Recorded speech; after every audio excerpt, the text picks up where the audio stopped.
Olá, meus amigos, estamos começando mais um planejamento de trabalho para essa terça-feira, dia 4 de fevereiro, com destaque para as Copas. Temos quartas de final da DFB Pokal, a Copa da Alemanha, quartas de final da Copa Itália, temos quartas de final da Copa do Rei da Espanha e também as oitavas de final da Copa da França.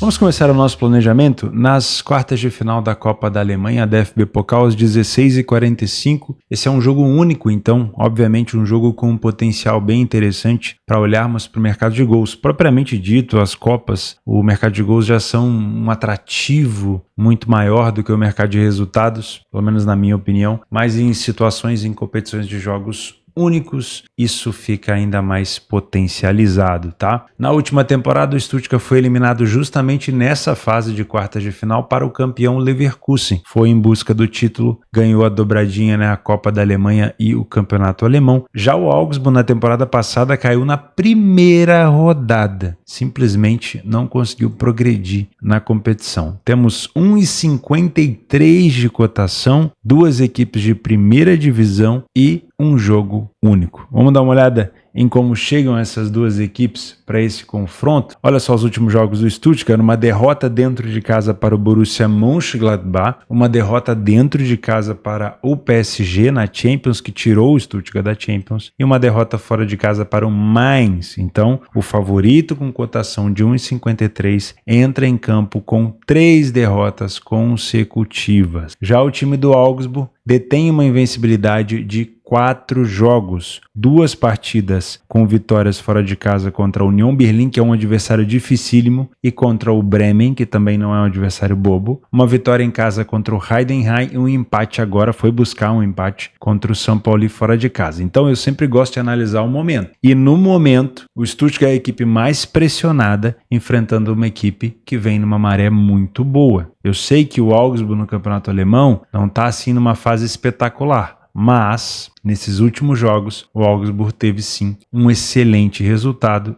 e isso me faz imediatamente contestar essa cotação do Stuttgart e dizer que o Stuttgart é um favorito que pode se complicar. Não sei se você concorda comigo, comenta aqui embaixo, mas eu levo muito em consideração o momento recente. É claro que a pressão no Stuttgart vai ser maior e ele tem que dar resultado. O Augsburg pode pagar esse pato, só que não são equipes de divisões diferentes, são da mesma divisão, tá? No último confronto entre eles, na casa do Augsburg, aqui na Bundesliga mesmo, que foi em janeiro desse ano, 12 de janeiro, faz pouco tempo, né? Faz coisa de 2, 3 semanas, o Stuttgart venceu por 1-0 fora de casa. E da última vez que o Stuttgart recebeu o Augsburg, ele também venceu por 3-0. Então, nesse caso de confronto direto, o Stuttgart vem levando a melhor. Ó, 1, 2, 3, aí teve um empate, mais uma. A última vitória do Augsburg foi em 2021. Na casa do Stuttgart, a última vitória do Augsburg foi em 2015, tá? Pela Bundesliga. Tiveram confrontos desses dois na DFB Pokal recente? Não se enfrentaram recentemente na Pokal. Então, realmente, em relação ao contexto histórico de confrontos, o Stuttgart ele leva melhor quando joga em casa. Mas levar somente isso em consideração eu acho um pouco raso, visto que o momento do Augsburg pode ser sim um pouco melhor, tá? Vamos utilizar um pouquinho do PDF de apoio. Olha só como o Stuttgart vinha num momento muito bom em casa, mas já começou a oscilar, principalmente nessa última derrota aqui dentro de casa, que, se não me falha a memória, foi para o Borussia Mönchengladbach. E o Augsburg não vinha numa fase boa, como dá para perceber. O Stuttgart é quinto colocado, o Augsburg é o 12º. O Augsburg não vinha numa fase boa, mas o momento, o recorte do Augsburg é um pouco melhor. O time do Stuttgart não sai tanto na frente do placar em relação ao adversário, 5% a mais só. Falha menos em marcar, ponto positivo. Marca mais gols, mais que o dobro, quase o triplo, ponto muito positivo. Sofre menos gols, outro ponto positivo, só que as duas equipes sofrem com a mesma frequência praticamente, né? A diferença é que o Augsburg sofre mais de 2 gols de média por jogo fora, estatísticas da Bundesliga, e o Stuttgart sofre um pouco menos. O aproveitamento do Augsburg, no entanto, em finalizações é melhor. Isso quer dizer que o Augsburg pode ser perigoso nos contra-ataques. O primeiro tempo do Stuttgart não é bom. E esse aqui é o primeiro ponto que eu quero tratar aqui com você, principalmente se você é um apostador, um punter, que vai deixar a sua aposta correr. Você pode estar extremamente enviesado com o ataque do Stuttgart, com o poderio ofensivo do Stuttgart, e pode estar completamente enviesado também negativamente com a defesa frágil do Augsburg. Não quero tirar isso da sua mente. Mas o primeiro tempo do Stuttgart não é tão bom. Do Augsburg também não é, mas não é tão bom o primeiro tempo do Stuttgart. Inclusive o Stuttgart perde mais vezes no primeiro tempo do que o Augsburg. Sofreu menos gols, é verdade, mas são duas equipes que não passam confiança no primeiro tempo. Então essa cotação de 1,53, ela abrange primeiro e segundo tempo. Então se você vai comprar o risco de uma cotação baixa contra uma equipe que vem de 3 derrotas consecutivas, contra um Augsburg que vem de 4 jogos de invencibilidade, que pode tentar, visto que ele não passou nem da primeira fase no ano passado, na temporada passada, pode tentar pelo menos segurar um pouco esse jogo, pode ser que buscar uma cotação mais elevada no Stuttgart, se é a sua intenção apostar a favor do Stuttgart, seja um pouco mais atrativo, tá bom? Quando a gente volta e observa o segundo tempo, aí você começa a enxergar uma luz. O Stuttgart passa a ter mais vitórias, bem menos derrotas, mais gols marcados, quase o dobro. Em relação a gols sofridos, continua até um pouco maior do que no primeiro tempo, mas pelo menos a discrepância para o adversário é maior. Então eu olharia com carinho se você tem a intenção de trabalhar a favor do Stuttgart, principalmente para o segundo tempo. O time do Stuttgart marca com muita frequência de cabeça e o time do Augsburg sofre muito nesse fundamento. E eu sempre gosto de salientar isso aqui para vocês, porque a bola aérea ela é uma continuação de superioridade. Então, se eu tenho um time que provavelmente tende a jogar fechado, como é o caso do Augsburg, né? Pode ser que aconteça. O Augsburg é muito bom de contra-ataque, tem um aproveitamento bom. Pode ser que o Augsburg, no momento de jogo fechado, acabe tomando uma sequência de escanteios, de cruzamento para a área. E o Stuttgart tem isso muito bem organizado, com o Augsburg sofrendo bastante nesse fundamento. O Stuttgart também sofre, mas o Augsburg já não marca tanto dessa forma. Mas se for ao ataque e se for criar bola parada, você já sabe que o Stuttgart também é um time que sofre nesse fundamento. Com isso, cuidado para você que compra posições de bola parada ao longo do jogo, para não se estrepar, tá? 91% dos jogos do Stuttgart em casa e 100% dos jogos do Augsburg fora tem uma taxa de over 1,5. Então eu acredito que o potencial desse jogo ter pelo menos 2 gols é muito elevado. Mas eu não duvido, e aí eu sempre gosto de traçar aquele cenário, num jogo de Copa eliminatória, aconteceu agora com o Flamengo e Botafogo, 2-0 no placar ou 2 gols de diferença no placar, dá para também buscar mais uma situação de gols, né? Então se você buscou over 1,5, o jogo agora tá 2-0 para um ou para outro, o jogo começou a ficar muito aberto, pode ser que o 2,5 no final seja interessante. Minutos finais do jogo, olha só como o Stuttgart acelera muito, momento que ele mais marca gol e também sofre com alguma frequência, 40% dos gols sofridos nos últimos 30 minutos mais os acréscimos. Já o time do Augsburg marca com muita frequência no comecinho. De novo, para você que quer trabalhar a favor do Stuttgart, uma aposta seca, saiba que o Augsburg marca com muita frequência no começo do jogo.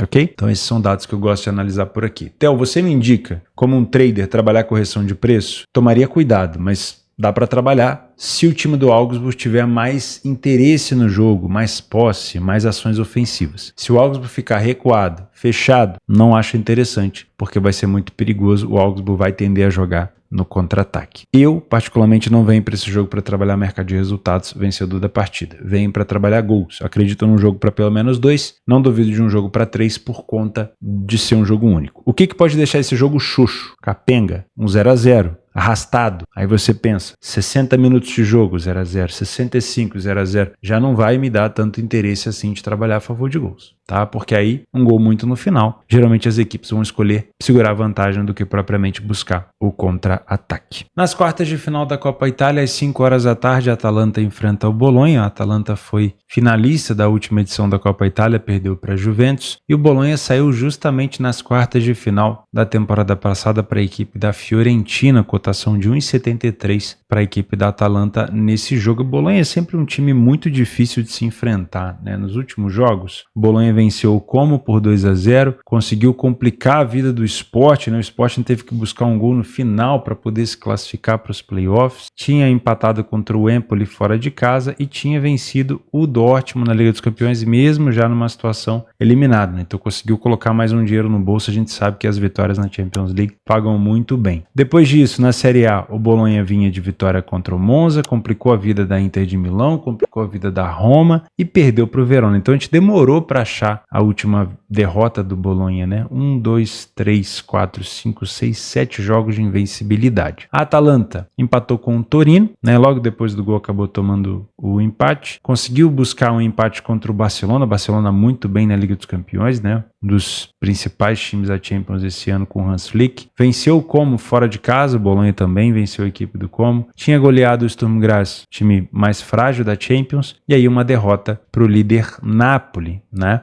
Aqui na Série A demoramos então 4 jogos para encontrar uma derrota da Atalanta, mas sinceramente acho a Atalanta realmente mais favorita, um time mais bem preparado. O grande problema aqui é qual vai ser o elenco que a Atalanta vai colocar em campo. Eu estou vendo aqui uma prévia com o Maldini no ataque, que foi uma contratação nova agora, né? Daniel Maldini, que veio do Monza. Foi uma contratação recente de 10 milhões de euros, se não me engano, da Atalanta, e deve suprir aqui a ausência do Ademola Lookman. Eu não sei se o Retegui vai estar disponível para esse jogo, tá? Eu prefiro, obviamente, o Matteo Retegui. Já me deu algumas tristezas ali em relação a gols perdidos, mas provavelmente muito mais preparado do que o Maldini. Maldini tem muito sobrenome, né? A gente sabe, mas como atacante ainda não é assim isso tudo. Se não me falha a memória, Maldini é um jogador muito há 23 anos, muito jovem, mas ainda prefiro o Retegui se for possível no lugar do Maldini. No caso do Maldini como titular, a Atalanta deixa um pouco a desejar, claro, pode calar minha boca aqui, mas eu acredito uma Atalanta mais forte com o Retegui nesse momento. Tá fora o Scamacca também por lesão, tem alguns jogadores fora, mas principalmente acompanha se o Ademola Lookman vai poder jogar ou não. Tá? Pode ser que nessa fase ainda a Atalanta mescle alguns jogadores. Utilizando o PDF de apoio, a gente consegue perceber que a Atalanta dentro de casa vem de 3 jogos sem vitória, isso na Série A italiana, mas é claro que os confrontos não foram fáceis, né? Tem o Torino ali, tem uma derrota para o Napoli, então é completamente normal, compreensível esse tipo de resultado, não vou criticar. O Bolonha vem numa fase muito boa, com apenas uma derrota nos últimos 8 jogos fora de casa, as duas equipes saem na frente com muita frequência. O time da Atalanta não falhou em marcar em nenhum jogo, mas aí cabe o parênteses, né? Quem vai ser o atacante titular? Sofre com muita frequência também, mais de 1,4 gols por jogo, marca mais de 2,6, também uma equipe muito forte. Em relação ao Bolonha, sofre e marca a mesma quantidade de gols, né? Um time de entretenimento. O time da Atalanta tem um aproveitamento melhor, tem um primeiro tempo com mais vitórias, menos derrotas, mais gols marcados e menos gols sofridos, mas perceba que a quantidade de vitórias não é tão discrepante, a diferença, e a diferença de derrotas também não. Então é superior, mas com asterisco. No segundo tempo, o time do Bolonha melhora muito, iguala o número de vitórias. Em relação a derrotas, a Atalanta continua perdendo menos, a Atalanta continua marcando mais e sofrendo menos, mas de novo faço o mesmo comentário, me parece aqui uma superioridade, né, com muito mais proximidade do que distanciamento. O time da Atalanta é excelente na bola aérea, um dos times que mais marca de cabeça na Itália, também marca bastante de finalização de fora da área. Já o time do Bolonha sofre um pouco nessa questão de fora da área, mas não sofre tanto assim nos gols de cabeça. Em relação aos gols dentro de casa e fora de casa, números idênticos, 100% de over 1,5 para cada um e 73% de over 2,5. Então é um jogo sim com potencial de pelo menos 2 gols também.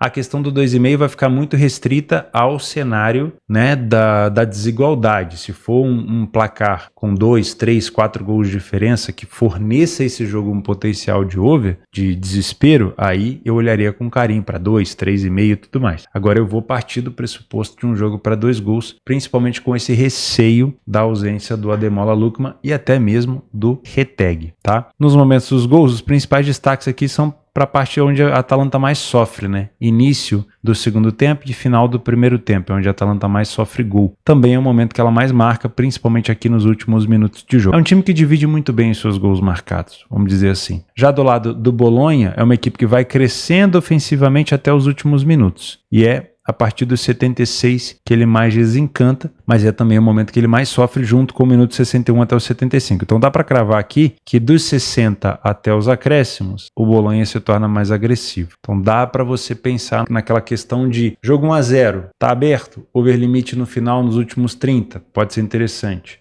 Jogo aberto com 2 gols de diferença, talvez até um over à frente com essa questão de 30 minutos mais os acréscimos. Agora, o jogo está 0-0, será que vale a pena buscar um over limite no final? Aí depende da sua metodologia, mas já me deixa com um pouco mais de receio, tá? tá? Como eu falei, o principal jogador aqui da Atalanta ofensivamente hoje é o Retegui. Se por acaso o Retegui não jogar, a Atalanta cai muito de aproveitamento e para mim seria um favorito que poderia se complicar por aqui. O Bolonha por si só já faz a grande maioria dos times da Itália se complicarem, empatou com a Roma, empatou com a Inter, pode vir a complicar a Atalanta, mas a ausência do Retegui pode fazer ainda com que esse preço da Atalanta corrija, tá? E aí você soma a possível ausência do Retegui com a possível e provável ausência do Ademola Lookman, e aí você tem dois jogadores que participaram de 26 gols da Atalanta e só vai sobrar aqui pro De Ketelaere ficar com essa responsabilidade. Inclusive acho que o De Ketelaere joga, né? Então é mais tenso. Verifica, fica esse para casa para você, verifica a presença ou não de Matteo Retegui e Ademola Lookman no ataque da Atalanta. Caso não joguem, a Atalanta pode vir a se complicar por aqui. Às 5h30, pelas quartas de final da Copa do Rei, o Atlético de Madrid enfrenta o Getafe com uma cotação de 1,48. O Atlético de Madrid foi semifinalista da última edição da Copa do Rei, caindo para o Bilbao. Bilbao que eliminou o Barcelona, o Atlético de Madrid numa goleada por 4-0 e depois foi campeão merecidamente para cima do Mallorca, excelente campanha do Bilbao. O Getafe na temporada passada chegou nas oitavas de final, mas acabou caindo para a equipe do Sevilha. E nos últimos jogos, o Getafe tem se diferenciado principalmente pela invencibilidade, né? A última derrota da equipe foi no ano passado para o Mallorca, desde então eliminou o Granada na Copa do Rei, venceu o Las Palmas, eliminou também o Pontevedra, empatou com o Barcelona em casa, venceu a Sociedad no País Basco e empatou com o Sevilha dentro de casa. Óbvio, não são só vitórias, mas é uma invencibilidade muito bem-vinda, né? Que pode sim culminar numa dificuldade maior para a equipe do Cholo Simeone, que se eu não me engano completou 500 jogos de La Liga na frente do Atlético de Madrid nessa última vitória contra o Mallorca,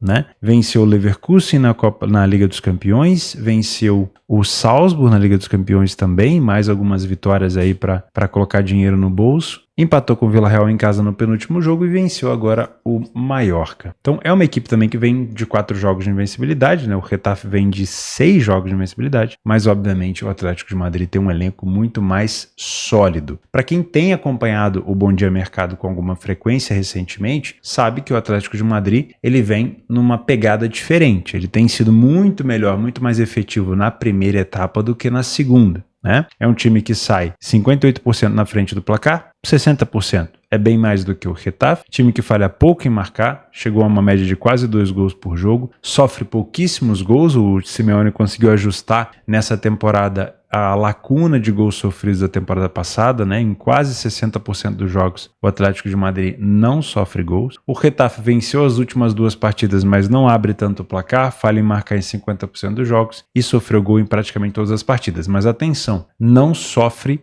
mais do que um gol na maioria das vezes. Sofreu um gol e só, tá? Então é uma equipe que sofre com frequência, mas não costuma sofrer goleada. E é o tipo de jogo que o Atlético de Madrid faz. Não é para golear, na maioria das vezes vence por 1 ou 2-0 e olhe lá. O primeiro tempo, como eu já falei, não é o carro-chefe do Atlético de Madrid, então qual informação você pode tirar por aqui? Será que vale a pena trabalhar o back favorito no primeiro tempo sendo um trader? Só se na leitura de jogo ao vivo você tiver uma excelente superioridade. Será que vale a pena trabalhar uma vitória no HT do Atlético de Madrid? Não te aconselho.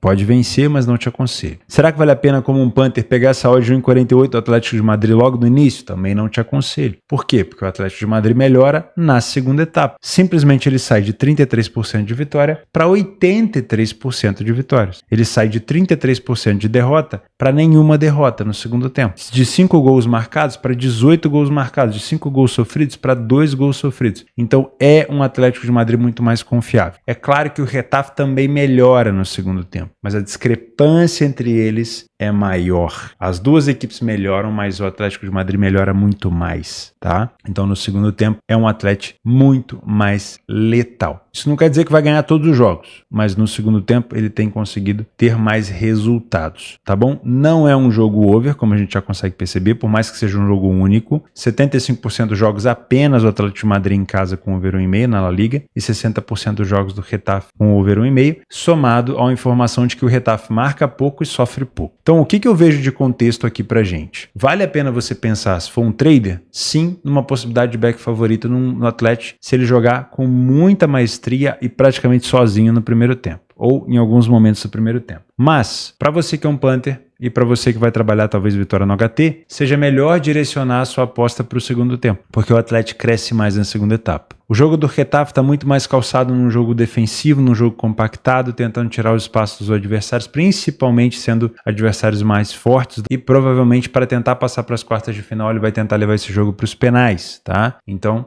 toma um pouco de cuidado aqui para pegar uma aposta muito baixa no Atlético. Theo, o Atlético de Madrid começou e marcou um gol cedo. Bom, aí tem um potencial, porque se o Getafe não sair para o jogo, se ele não descompactar a defesa, ele não vai passar. Então, talvez, se o Atlético de Madrid conseguir chegar talvez ao segundo gol, o Getafe partir para cima de uma maneira muito desorganizada, aí o over pode ser interessante. Agora, em relação ao pré-jogo, eu não olharia para o mercado de gols. E olha só os momentos onde o Atlético de Madrid acelera. Ele vai crescendo e nos últimos 15 minutos ele costuma marcar com muita frequência. E onde ele sofre mais é no primeiro tempo. Então, para você que vai trabalhar a vitória do Atlético no HT, cautela. Mesma coisa vale para o Getafe. Não marcou nenhum gol na La Liga até agora fora de casa. Antes do minuto 60, a partir dos 60 marcou 100% dos seus gols. Isso quer dizer que a gente tem pelo menos um viés muito grande de um over limit nos minutos finais. Nem que seja para você tentar buscar um golzinho por aqui, tá bom? Dos jogos complementares, nós temos as oitavas de final da Copa da França. E aí nós temos o Le Mans enfrentando o PSG nessas oitavas de final. Le Mans, que é a grande corrida conhecida lá na França, né? As 24 horas de Le Mans. 24 horas? Acho que é 24 horas, né? 24 horas de Le Mans, exatamente. Tem um filme sobre isso, né? É muito